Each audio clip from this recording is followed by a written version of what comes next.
പരിക്കേറ്റത് കട്ടിലിൽ നിന്ന് വീണപ്പോഴെന്ന് തിരുവനന്തപുരം വെഞ്ഞാറമൂട് കൂട്ടക്കൊലപാതക കേസ് പ്രതി അഫാന്റെ മാതാവ് ഷെമിയുടെ മൊഴി. അഫാന്റെ പേര് മജിസ്ട്രേറ്റിനോടും ഷെമി പറഞ്ഞിട്ടില്ല. അജീഷ് ജയകുമാർ വിവരങ്ങളുമായി ചേരുന്നുണ്ട് തിരുവനന്തപുരത്ത് നിന്ന്. അജീഷ്, എന്താണ് സംഭവിച്ചത് എന്നുള്ള കാര്യം ഇപ്പോഴും ഷെമിയോട് പൂർണ്ണമായി പറഞ്ഞിട്ടില്ല. അവരാരോഗ്യം വീണ്ടെടുക്കുന്നേ ഉള്ളൂ. അതിനിടയിലാണ് അവരുടെ മൊഴി രേഖപ്പെടുത്തുന്നത്. ആക്രമിച്ച മകനെ തള്ളിപ്പറയുന്നില്ല ആ മാതാവ്. എന്താണ് മൊഴിയുടെ വിവരങ്ങൾ?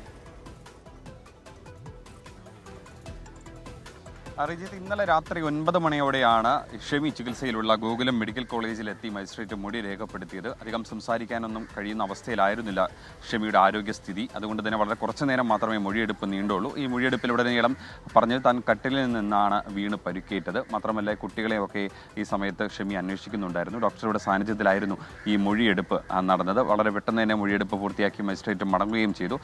പ്രധാനമായും അവർ പറഞ്ഞത് ഈ കട്ടിലിൽ നിന്ന് വീണ പരിക്കേറ്റ് എന്ന് തന്നെയാണ്. കഴിഞ്ഞ ദിവസം ഭർത്താവ് അബ്ദുൾ റഹീം എത്തിയപ്പോഴും ഇതേ കാര്യം തന്നെയാണ് ആവർത്തിച്ചത്. കൂടുതൽ കാര്യങ്ങളൊന്നും പറയാൻ തയ്യാറായിരുന്നില്ല എന്താണ് സംഭവിച്ചതെന്നുള്ളത്. എന്തായാലും ഈ കൊലപാതക പരമ്പര, ഈ കൊലപാതക കൂട്ടക്കുരുതിയെക്കുറിച്ചൊന്നും ഇപ്പോഴും ഷെമിക്ക് അറിവില്ല. കൂടാതെ ഇന്നലെ ഈ തിരുവനന്തപുരത്ത് എത്തിയ അബ്ദുൾ റഹീമിൻ്റെ മൊഴിയും പോലീസ് രേഖപ്പെടുത്തിയിരുന്നു. പാങ്ങോട് പോലീസാണ് ഇന്നലെ സഹോദരൻ്റെ വീട്ടിൽ വെച്ച് മൊഴി രേഖപ്പെടുത്തിയത്. അദ്ദേഹം പറഞ്ഞത് കുടുംബത്തിന്, പ്രത്യേകിച്ച് തൻ്റെ ഭാര്യയ്ക്കും മകനും ഇത്രയധികം കടമുള്ള കാര്യം തനിക്ക് അറിയില്ലായിരുന്നു.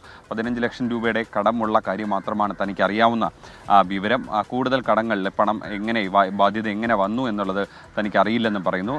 ഈ മൊഴിയുടെ അടിസ്ഥാനത്തിൽ പോലീസ് ഇവർക്ക് രണ്ടുപേർക്കും, അതായത് ഈ അപ്പാനും അവൻ്റെ അമ്മയ്ക്കും എങ്ങനെ ഇത്രയധികം ബാധ്യത വന്നു, ഇവർ ആരോടൊക്കെയാണ് ഇടപാട് നടത്തിയതെന്നടക്കമുള്ള വിവരങ്ങൾ പോലീസ് ശേഖരിക്കുന്നുണ്ട്. പ്രധാനമായും പോലീസ് പരിശോധിക്കുന്നവരുടെ ഇവരുമായി ഇടപാട് നടത്തിയ ആളുകളെ കേന്ദ്രീകരിച്ചാണ്. ഈ കൊലപാതകം നടന്ന ദിവസം ഈ അഫാൻ 40,000 രൂപ ഒരാൾക്ക് നൽകിയിരുന്നു. അത് കടം കൊടുത്ത പൈസ പണത്തിൻ്റെ പലിശയായിട്ടാണ് നൽകിയത്. കല്ലറയിലെ ഒരു ഫെഡറൽ ബാങ്കിൻ്റെ CDMൽ ഈ പണം നിക്ഷേപിച്ച് നൽകുകയായിരുന്നു. അതിനുശേഷമാണ് മറ്റു കൊലപാതകങ്ങൾ ഇയാൾ നടത്തിയത്. ഈ പണം ഇവിടുത്തെ, അതായത് പേരുമലയിലെ ഒരു ഫിനാൻസ് സ്ഥാപനത്തിൽ നിന്ന് ഇയാൾ പണയം വെച്ച ശേഷം എടുത്ത പണമാണിത്.